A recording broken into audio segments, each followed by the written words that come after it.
करके तो कुछ भी करें। शांति से आपसे मिलकर मांग रहे हैं, आपसे भीख नहीं मांग रहे हैं कि सब जमीन दिया है, आप जिस एसी पे बैठते हैं।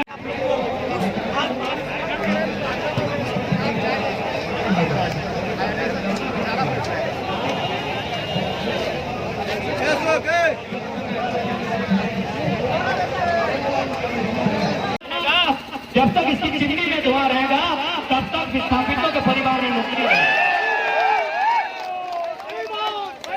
इसलिए हम लोग साथी मीडिया लोकतंत्र के चौथे स्तंभ के माध्यम से हम लोग सभी से सहयोग चाहते हैं। हम लोग सभी से सहयोग चाहते हैं कि आप लोग हमारा कोऑपरेट करें, प्रबंधन को विवश होना पड़े और हमारी मांगों को मानना पड़े। इसके लिए हम सभी आप सभी का समर्थन और सहयोग चाहते हैं।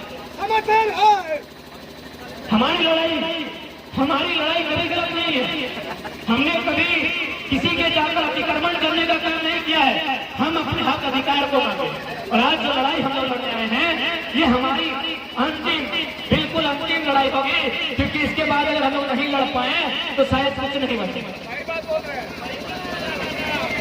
आज आप बता के देखिए, आप यहाँ कहीं चिन्मया स्थापित है, कहीं डीएवी स्थापित है, कई तमाम बड़ी बड़ी स्कूलें, तमाम बड़ी बड़ी कॉलेजें स्थापित है।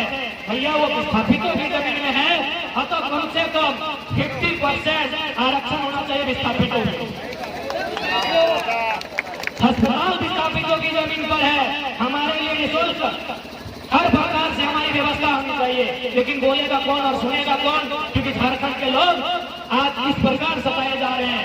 ये आजाद भारत का एकमात्र राज्य होगा जहां आज भी लोगों को सताया जा रहा है, ताकि आप किसी राज्य में चले जाएं वहां लोगों को इतना सताया नहीं जाता।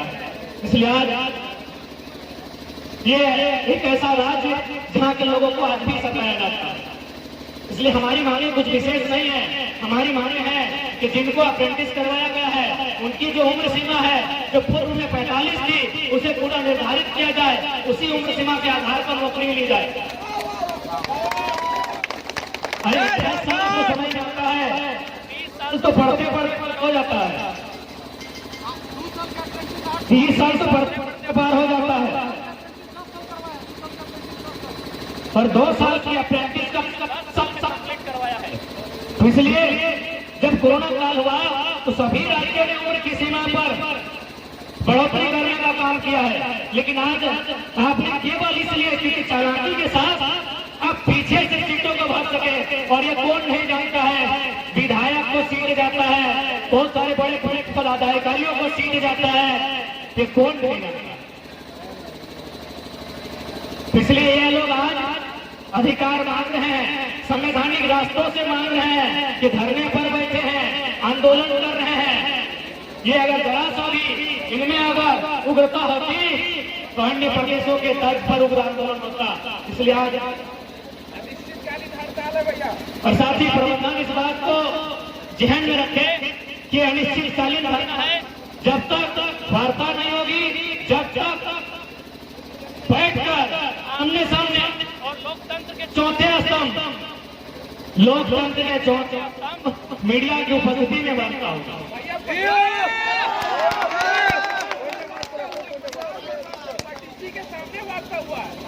अब जो भी वार्ता होगी पब्लिकली होनी चाहिए, क्योंकि आज सभी जानते हैं आज मोटा मोटी बीएसएफ की स्थापना हुए लगभग 50 साल पार हो चुके हैं। इन 50 सालों में 50 बार वार्ता हुई है, नतीजा कुछ नहीं निकला है। इसलिए आज पब्लिकली होनी चाहिए और ऐसी वार्ता होनी चाहिए ताकि फिर दोबारा भविष्य में वार्ता की नौबत न बने। 2 साल में 50 साल में नहीं, 2 साल में हुआ। लोकतंत्र चौथे स्तंभ मीडिया बंधुओं के माध्यम से जो बीएसएल प्रबंधन जो शायद कान में तेल डालकर अभी तक ऐसी पंखे में बैठा होगा, उन तक संदेश होगी कि आप इस बात को हमेशा याद रखिए। मानते हैं आपके पास आज पुलिस प्रशासन की ताकत है, याद रखिएगा दुनिया को जीतने की ख्वाब रखने वाला सिकंदर आधी दुनिया से खाली हाथ वापस लौटा। घमंड में मत रहिएगा प्रबंधन, और इस बात की हम लोग मन से घोषणा करते हैं। आज हम लोग नौकरी की बात कर रहे हैं, लेकिन यदि 2024 में नए नौजवान अगर सत्ता में साबित होते हैं तो जो जमीनें खाली हैं उन्हें वापस कराएंगे। तो ऐसा नहीं कि हम लोग कोई आसमानी किताबी बात कह रहे हैं। आप ममता बनर्जी को जानते होंगे, नंदीग्राम और सिंगूर की घटना को आपको याद होगा। टाटा नैनो से उन्होंने जमीन वापस करवाया था, तो बीएसएल से भी जमीन वापस करवाया जा सकता है, बस लीडर ऐसा होना चाहिए। आप बीएमसी और हमारे जैसा कोटा घोड़ा विधायक बनेगा जो पार्टी की दलाली करेगा, तो भैया उनसे नहीं हो सकता। पार्टी की दलाली करने वाले नहीं, रामधारी सिंह दिनकर के तर्ज पर देश के प्रधानमंत्री से आंख मिलाकर बात करने वाले लीडर की दरकार। इसलिए इस बात के लिए भी आश्वस्त है, जब तक अधिकार नहीं मिले तब तक ये उसी स्थल पर कायम रहेगा। बाकी आपके पास जो भी तंत्र है, आपके पास जो भी समस्या है दमन करने के लिए आप उसका उपयोग कर सकते हैं। आपका तंत्र है। आप यदि तलवार लेकर आए हैं तो हम लोग भी गर्दन लेकर आए हैं। आप जनता के महान बन जाएंगे। डीएसपी साहब, गर्दन काट कर ही महान बना जाता है। माननीय डीएसपी साहब, यदि गर्दन काट कर ही महान बना जाता है तो याद रखिएगा, दुनिया ने कलिंग जीतने वाले अशोक को नहीं, बौद्ध धर्म वाले अशोक को महान अशोक कहा है। डीएसपी साहब सुन रहे हैं ना, आपकी बंदूकें कुछ देर के लिए इनको हम तलवार मारते हैं और हम लोग तो गर्दन लेके आए हैं। तो इसीलिए माननीय डीएसपी महोदय, डीएसपी अथवा एसडीपीओ जो भी है, सीओ लोग गोली थोड़ी चलाएगा। यदि आपको ऐसा लगता है यदि आप तलवारों से गर्दन काट के महान बनेंगे तो इतिहास पढ़िएगा, उस अशोक को महान कहा गया है जिसने बौद्ध धर्म अपनाकर पूरी दुनिया में शांति और अहिंसा और बंधुत्व का पाठ पढ़ाया था। कलिंग में 1 लाख लोगों का गला काटने वाले अशोक को महान नहीं कहा गया है। तो भले आज आपके पास शक्ति है, आज भले आप इस जिला में एक पदाधिकारी के रूप में है, याद रखिएगा जब संसार को त्याग कीजिएगा तो आपके बदन में भी कपड़ा नहीं होगा, उसमें बड़ा अफसोस होगा, उसमें बड़ा अफसोस होगा। माननीय डीसी, माननीय एसपी जो भी है, बड़ा अफसोस होगा। इसलिए गरीबों की लड़ाई है, ये गरीब गुरुओं की लड़ाई है, ये कमजोरों की लड़ाई है, ये दलित कुचलों की लड़ाई है, ये शोषित वंचित पीड़ितों की लड़ाई है। आप इस तरह लाठी दिखाकर, चमकाकर, धमकाकर, डराकर इन्हें और दमन करने का काम नहीं करें। आप बल्कि हो सके तो अपनी शक्तियों का प्रयोग करते हुए, और चूंकि डीसी महोदय, चूंकि यानी झारखंड एक ऐसा प्रदेश है जहां जमीन संबंधित खासकर सीएनटी का निपटान डीएससी करते हैं, आप प्रबंधन में प्रेशर बनाए। माननीय डीसी महोदय, आप मैनेजमेंट में फोर्स करें कि वो जो अप्रेंटिस के अभ्यर्थी हैं उनसे वार्ता करें और उनके अधिकारों को दें। और यकीन मानिए माननीय डीएसपी, माननीय डीसी महोदय, यदि आप इसकी अगुवाई करेंगे तो सच में जो लोग आईएएस आईपीएस को अपना हीरो मानते हैं, इन्हें भी विश्वास होगा कि सच में आईएएस आईपीएस की पावर होती है। नहीं तो इनको ये लगेगा कि कंपनी के आगे किसी की नहीं चलती, किसी का भी नहीं चलता है। बड़ा दुर्भाग्य है कि आप देश की सर्वोच्च नौकरी को हासिल करके आए हैं। भारत देश की सर्वोच्च नौकरी यूनियन पब्लिक सर्विस कमीशन, भारतीय लोक सेवा आयोग की परीक्षा को पास करके आए हैं और आप एक मैनेजमेंट का सामना नहीं कर पा रहे हैं, एक मैनेजमेंट का सामना नहीं कर पा रहे हैं। ये बड़ा दुर्भाग्य का विषय है। इसलिए आज चाहे डीसी महोदय हैं, एसपी महोदय हैं या जितने भी प्रशासन के पदाधिकारी यहाँ आए हैं, आपसे हमारा विनम्र प्रार्थना होगा कि आप अपनी शक्तियों का दुरुपयोग हमारे खिलाफ नहीं, अपितु उसका सदुपयोग कंपनी को फ्रॉड करने की वार्ता करे और जो बातें कही गए वो दें और मीडिया के सामने, क्योंकि हम सभी जानते हैं। अच्छा, डीएसपी आवाज सुना है कि नहीं करी? सुना, ठीक है ना? सुना है।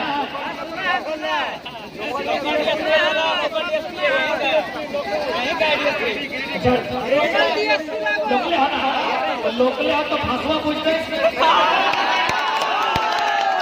और दादा।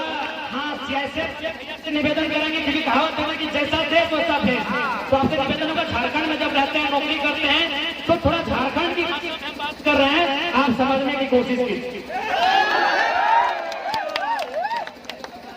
तो आज हमरा नहीं करा जुटान करो है, आज के जुटान बैनर है स्थापित अप्रेंटिस और माध्यम से हमने के पूर्व के वक्ता जगह में पॉइंट वाइज एक पॉइंट करके तमाम बिंदु पे चर्चा कर ले कि आखिर आज वर्षों के बाद हमरा निकल की तकलीफ है, आज हमरा निकल की दर्द है, आज हमरा निकल की पीड़ा है। आज हमने लड़ाई है नक्सलियों की ओर बढ़ेगा या डीसीएसपी की ओर बढ़ेगा। हम मानते हैं नक्सली असलियत हानि के, हम लोग भी पढ़े लिखे पीएचडी करने वाले छात्र हैं, हम लोग नक्सल का समर्थन नहीं करते हैं, लेकिन आपकी गलत दामी नक्सल बात को बढ़ा देती है। मैं हिंदुस्तान पेपर तुम्हें एक समर्पित अखबार है, उसमें एक आर्टिकल छपा था कि 1985 के आसपास लगभग 6 एकड़ जमीन नक्सलियों ने, जो गरीब लोग हैं जिनसे महाजनों ने सामंतों ने छीनने का काम किया था, वो 6 एकड़ जमीन नक्सलियों ने ग्रामीणों को बांटने का काम किया। अब आप बताइए कि गांव का गरीब आदमी डीसी साहब को हीरो मानेगा या नक्सली को मानेगा? अरे डीसी सामने के सामने तो बैठ नहीं पाएगा। एक गांव का गरीब आदमी डीसी साहब के सामने खड़ा नहीं हो पाता, उसका 4 जोड़ी चप्पल खींचता है तब वो डीसी तक पहुंच पाता है। आप बताइए उसके लिए हीरो डीसी होंगे या नक्सली होगा जिन्होंने 600 एकड़ जमीन उसको वापस किया? ये हम फिल्मी कहानी नहीं बोल रहे हैं, ये सम्मानित प्रेस हिंदुस्तान में छपा था, सम्मानित प्रेस हिंदुस्तान में छपा था कि जो काम प्रशासन को करना था, जो काम सरकार को करना था, वो काम नक्सलियों ने किया। इसलिए माननीय डीसी महोदय,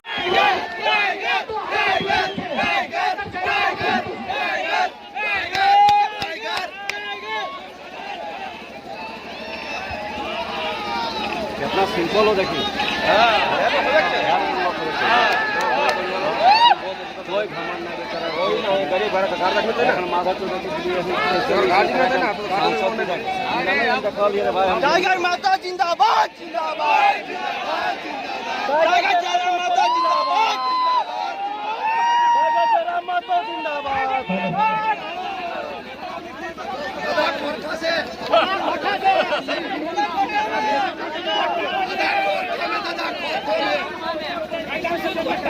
माइक चेक करिए,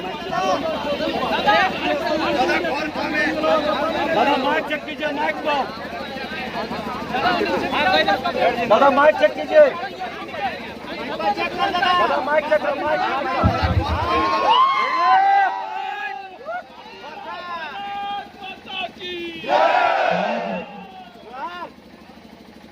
बोकारो की विस्थापित धरती में जितने भी विस्थापित परिवार के लोग जुटे हैं, सभी को झारखंड की जोहार, सभी के झारखंड की जोहार करें।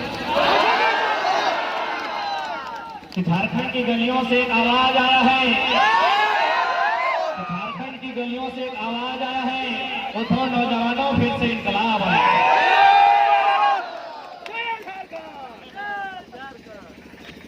आज आवाज है क्योंकि हम थोड़ा सा पहले हिंदी में ही बात कर लेते हैं, क्योंकि काफी संख्या में आज झारखंड पुलिस के अलावे सीएसएफ के भी जवान हैं, और मैं हिंदी में इसलिए बात कर रहा हूँ क्योंकि हमने शुरू से कहा है कि हमारी लड़ाई सिस्टम से है। आप लोग जितने यहाँ लाठी लेकर आए हैं, भाई रहे बहन रहे, आप लोग 3rd और 4th ग्रेड की नौकरी करते हैं और आप लोग मिडिल क्लास फैमिली से ही, चाहे आप लोग सीएसएफ के भैया लोग हैं जो लाठी पकड़ के हैं, या फिर हमारे झारखंड पुलिस की भाई बहन हैं, आप लोग भी मिडिल क्लास फैमिली से हैं, किसान परिवार से हैं, इसीलिए आप ये सीएसएफ में 3rd और 4th ग्रेड की नौकरी कर रहे हैं और आप नौकरी नहीं करते। तो इसलिए थोड़ा सा मैं शुरुआती संबोधन हिंदी में ही करता हूँ। जब भारत के आजाद हुआ और जब भारत देश में गणतंत्र की स्थापना हुई तो सबसे पहले चूंकि झारखंड को ही उद्योग के दृष्टिकोण से टारगेट किया गया, झारखंड को उद्योग के लिए, इंडस्ट्री के लिए इसलिए टारगेट किया गया क्योंकि झारखंड में नदियों की पानी का स्रोत बहुत ज्यादा था। दूसरी बात, यहाँ खनिज संपदा बहुत भारी संख्या में थी। तो जब पहली बार आजाद भारत में 1951 में सिमरी का कारखाना स्थापित हुआ जो एशिया का नंबर 1 कारखाना है, उस समय तत्कालीन प्रधानमंत्री, देश के प्रथम प्रधानमंत्री माननीय पंडित जवाहरलाल नेहरू का आगमन हुआ था। उन्होंने क्या किया, एक साधारण सी महिला बोधनी मलिहान उसका नाम था, देश के प्रथम प्रधानमंत्री माननीय पंडित जवाहरलाल नेहरू ने बोधनी मलिहान के हाथों से आपका जो पंचायत डैम आप देख रहे हैं उसकी फीता काटने का काम किया, क्योंकि उनका मानना था, देश के प्रथम प्रधानमंत्री पंडित जवाहरलाल नेहरू का मानना था कि जो उद्योग हैं, जो कल कारखाने, फैक्ट्रियां हैं, ये आधुनिक मंदिर हैं। जो भी फैक्ट्रियां हैं ये आधुनिक मंदिर हैं। तो आज ये सवाल बनता है कि उस आधुनिक मंदिर का निर्माण करने में जिन लोगों ने अपने पूर्वजों की धरोहर सौंपी, अपनी एक पाई इंच जमीनें सौंपी, आज वे लोग कहाँ? 1951 में सिमरी प्लांट हो, 1958 में पंचायत डैम हो, या 1964 में आज जहां हम लोग खड़े हैं बोकारो स्टील सिटी में, यहाँ हमेशा देश के विकास के नाम से, देश की उन्नति के नाम से हमारे पूर्वजों ने जमीन दान दिया है ताकि यहाँ कोई फैक्ट्री लगेगा, उस फैक्ट्री कल कारखानों की स्थापना होगी और हमें रोजी रोजगार से जोड़ा जाएगा। इस उम्मीद के साथ हमारे पूर्वजों ने, जो कि हमारी धरोहर, हमारी जीविका उपार्जन का एकमात्र साधन था खेती, उन खेतों को नष्ट करते हुए इन कंपनियों को, सरकारों को अपनी जमीनों को दान देने का काम किया। लेकिन आज परिणाम सबके सामने है और बोकारो में, धनबाद में किसी से छुपा नहीं है। जिन लोगों ने आज जमीन दान दिया, आज वो लोग सड़कों पे भीख मांग रहे हैं। जिन्होंने जमीन दान दिया, आज वो लोग सड़कों पे भीख मांग रहे हैं। और जो लोग कब्जा करके आए हैं, जो लोग घुसपैठ से आए हैं, वो फ्री में बिजली और फ्री में पानी का सेवन कर रहे हैं। पूरे ब्रह्मांड में झारखंड और बोकारो की बात मत कीजिए, पूरे ब्रह्मांड का इतिहास निकालिए कि जिस प्रकार का अन्याय, जिस प्रकार की बेईमानी झारखंड के लोगों के साथ किया गया है, वो पूरे ब्रह्मांड में किसी के साथ नहीं किया गया। ऐसा नहीं है कि जर्मनी में जमीन अधिग्रहण नहीं हुआ है, ऐसा नहीं है कि फ्रांस में जमीन अधिग्रहण नहीं हुआ है, ऐसा नहीं है कि चाइना में जमीन अधिग्रहण नहीं हुआ है, लेकिन जहां जहां जमीन अधिग्रहण हुआ है, जिनकी जमीनें ली गई है, नौकरियां उनको बांटी गई। लेकिन हमारा झारखंड एकमात्र अपवाद है जहां जमीनें छीन कर लिया जाता है। उसका उदाहरण है, आपके हाथों में ये लाठी, ये डंडे बता रहे हैं। कभी कभी तो दुर्भाग्य होता है, हम लोग सोचते हैं कि ये भारत देश है किनका, क्योंकि भारत का संविधान to the people, of the people, by the people, for the people की बात करता है। जनता के द्वारा दिल में विचार होते हैं। एक सवाल आता है, ये कैसी लोकतांत्रिक व्यवस्था है? क्या कंपनी का मतलब देश होता है? किसान के खेत का मतलब देश नहीं होता है क्या? आज आप एक धरना के लिए हम लोग आए, आप कंपनी के चारों तरफ आ गए हिफाजत के लिए। क्या कंपनी ही टैक्स देती है भारत सरकार को? क्या किसान का खेत टैक्स नहीं जाता है? अगर जाता है तो चलिए, अभी हम लोग फसल लगा रहे हैं, चलिए टुंडी और तोपचाची और पीरगढ़ के क्षेत्रों में प्रत्येक दिन हजारों की संख्या में नकली सुअर आएंगे और खेतों को खाने का काम करेंगे। वहां सियासत क्यों नहीं दिखती है? आप भी सोचिए कि क्या देशभक्ति की आड़ में, या देश के नाम में, या राष्ट्र के नाम में केवल किसान और मजदूरों पर लाठियां बरसाई जा रही है? मेरे सियासत के जितने भी भाई हैं, इसको बैठ के सोचिए। क्या आपने कभी देखा है? चलिए दिखाएंगे कितने हाथी हमारे खेतों पर आएंगे, हमारे लोग उछल के मार देंगे, कोई फोर्स नहीं। चलिए अभी तक सुअर आएंगे हमारे खेतों में, हमारी हजारों हजार फसलों को नष्ट कर देंगे, हजारों हजार एकड़ में। क्या कोई पुलिस वहां जाएगी सुरक्षा के लिए? लेकिन हम एक धरना देते हैं किसी कंपनी में, हजारों की संख्या में पुलिस प्रशासन तैनात किया जाता है। तो सवाल करना पड़ता है कि लोकतांत्रिक देश में केवल कंपनी भारत सरकार को टैक्स देती है या किसान के खेतों से भी टैक्स देती है? सही बात है। कि जिस प्रकार ईस्ट इंडिया कंपनी का शासन था, ईस्ट इंडिया कंपनी यानी दुनिया में कब्जा करना, जिस प्रकार ईस्ट इंडिया कंपनी का शासन था, क्या ये कंपनियों का शासन उसी प्रकार का है? वही है यहाँ का। मेरे साथियों, मेरे भाइयों, मेरे नौजवानों, केवल रूपांतर हुआ है। ईस्ट इंडिया कंपनी से बोकारो स्टील लिमिटेड बना है, वेदांता बना है, टाटा बना है। लूटने का तरीका उससे भी क्रूर है, लूटने का तरीका उससे भी क्रूर है। और चूंकि भारी संख्या में यहाँ सियासत के मेरे भाईगण हैं, मैं बार बार कह रहा हूँ, हमारी लड़ाई आपसे न कभी थी, न है, न रहेगी। आप लाठियां भी चलाएंगे तो आपकी लाठियों के हम सरफेस आएंगे, लेकिन टू दी पॉइंट आपको भी समझना होगा। क्योंकि मेरा मानना है जो झारखंड पुलिस मोर्चा मोटी झारखंड के ही है, सीआईएसएफ अन्य प्रदेशों से भी आप है, सीआईएसएफ और सीआरपीएफ, थोड़ा समझिएगा, साउंड को ठीक कीजिएगा। सीआरपीएफ और सीआईएसएफ, इसमें जो पुलिस के जवान होते हैं फोर्स के, वो कोई राजस्थान से हो सकता है, कोई गुजरात से हो सकता है, कोई मध्य प्रदेश से हो सकता है, कोई तमिलनाडु से हो सकता है। एक बार मन में सवाल आया है कि भाई तमिलनाडु के लोग सीआरपीएफ और सीआईएसएफ बन के झारखंड में क्यों आए हैं, या झारखंड वाले छत्तीसगढ़ बक्सर क्यों गए हैं, बस्तर क्यों गए हैं? सीधा सा बात है मेरे भाइयों, क्योंकि आप हमारी भाषा को नहीं समझेंगे। जब आप हमारी भाषा को नहीं समझेंगे तो आप हमारी भावना को नहीं समझेंगे, और यदि आप हमारी भाषा और भावना को नहीं समझेंगे, जब आप हमारी भाषा और भावना को नहीं समझेंगे तो आपको लाठीचार्ज करने में सुविधा होगा।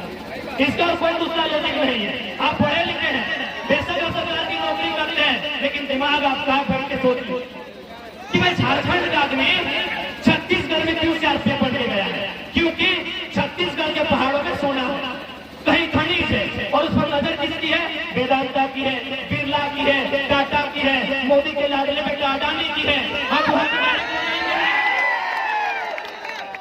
अब ये तो कंपनी वहां डायरेक्ट जाएगी नहीं, जाएगी कौन? तो भाई गांव वाले तो रोकेंगे, क्योंकि जमीन उनकी है, पहाड़ उनका है। तब उन्हें नक्सली का नाम दिया जाएगा और सीआरपीएफ के रूप में एक फोर्स भेजा जाएगा। अब बताइए सीआरपीएफ में ड्यूटी करने वाले कौन है? अगर एक भी किसी ऊंची सोसाइटी मतलब संपन्न लोग, यदि सीआरपीएफ सीआईएसएफ में थर्ड और फोर्थ ग्रेड की नौकरी करने वाले अगर एक भी किसी इंडस्ट्रियल के बेटे हैं, आप यहाँ खड़ा है, बताइए कितने से? तो इसीलिए, केवल इसीलिए ये देशभक्ति के नाम में, देश की नाम में, और ऐसे भी आप सभी जानते हैं हमें आजादी किस प्रकार मिली है? ट्रांसफर ऑफ पावर, शक्ति का हस्तांतरण हुआ है। जो भगत सिंह कहते थे कि आजादी तो हम अंग्रेजों से छीन लेंगे, आजादी हम अंग्रेजों से छीन लेंगे, पर क्या हुआ? आजादी गांव, गरीब, किसान, मजदूर उन तक जाएगी कि नहीं, या चंद मुट्ठी पर अमीरों की झोली में आजादी रह जाएगी? इसलिए आज आप अपरिचित नहीं है जो बातें हम आपको कहने जा रहे हैं। आप आए अपनी ड्यूटी के लिए, आप अपनी ड्यूटी कीजिए, लेकिन एक बात याद रखिए, ये जो बीएसएल है ना, यहाँ 84 गाँव को उजाड़ा गया है। आप लोग 84 गाँव समझते हैं, मुझे लगता है आप लोग 84 गाँव शायद ही घूमे होंगे। आप लोग ड्यूटी के लिए 8400 जगह गए होंगे, लेकिन एक जगह में गए होंगे, 84 गाँव नहीं घूमे होंगे। सोच सकते हैं जिस बीएसएल की स्थापना हुई है, यहाँ 84 गाँव की जमीन ली गई है। 84 गाँव आप कल्पना करके देखिए, कितने अधिकारी, पदाधिकारी और कितने बेईमान कंपनी के मैनेजमेंट है। 84 गाँव गिन के देखिए कितना होता है। 84 गाँव के लोगों ने अपनी जमीन दान दिया है। क्या सोच के दिया? 84 गाँव के लोगों ने जमीन दान दिया, आखिर क्या सोच के दिया? यही सोच के दिया कि बीएसएल बहुत नामी कंपनी, इनका काम होगा, प्रोडक्शन होगा, हमें रोजगार मिलेगा। लेकिन आज अप्रेंटिस संघ वाले रहे या फिर अन्य मुद्दों के साथ लड़ाई लड़ने वाले हैं, हमेशा आंदोलन करते दिखे गए।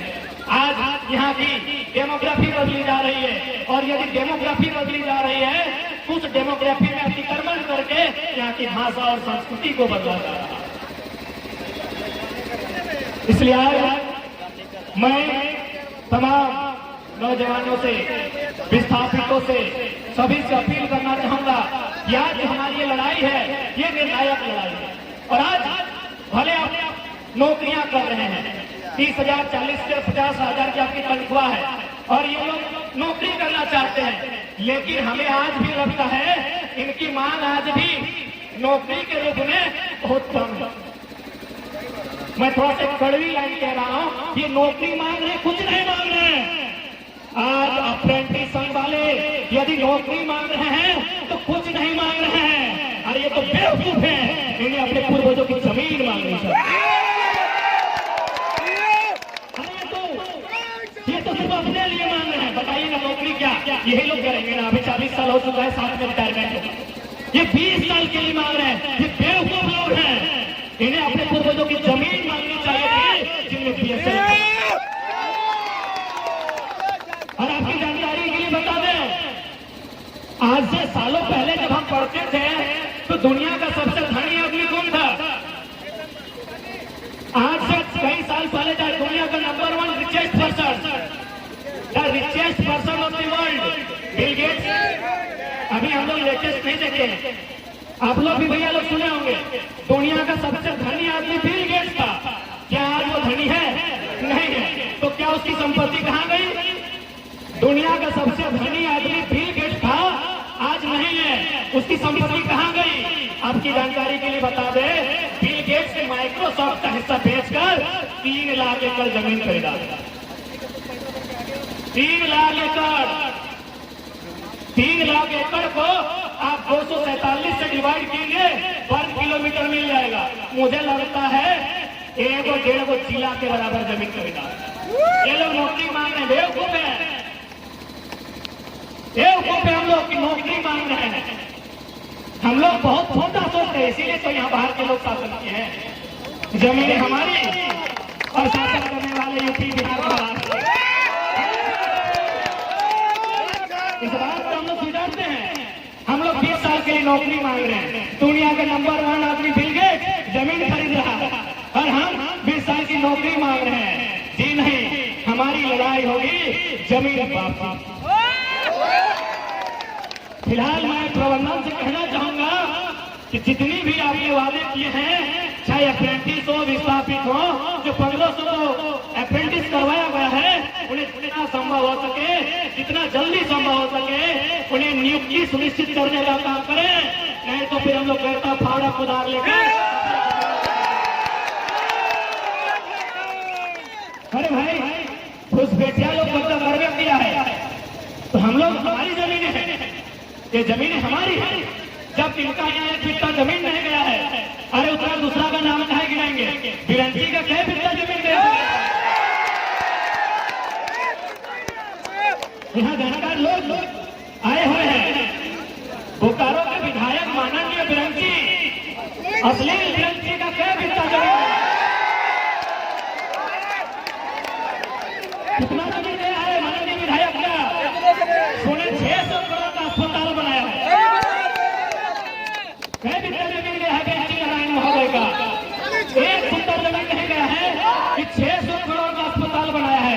सर्व हम लोग का 6-6 एकड़ जमीन गया है। हम लोग को क्या करना चाहिए? इसलिए आज हम लोग एक ऐसी लड़ाई में हैं जहां हमारा सामना हमारे भाइयों से होगा, क्योंकि प्रबंधन जानती है कि जिंदगी का मतलब क्या होता है। एसी, सेकेंड वाइफ, अच्छा भोजन। इसीलिए लाठी थमा के आपको भेजा है। प्रबंधन को बोलिए अपना बेटा लोग को भेजे गार्ड बना के। और मान के चलिए, अगर भीड़ थोड़ा हो भी गई और कुछ ऐसी घटना घटती है तो नुकसान किसका होगा?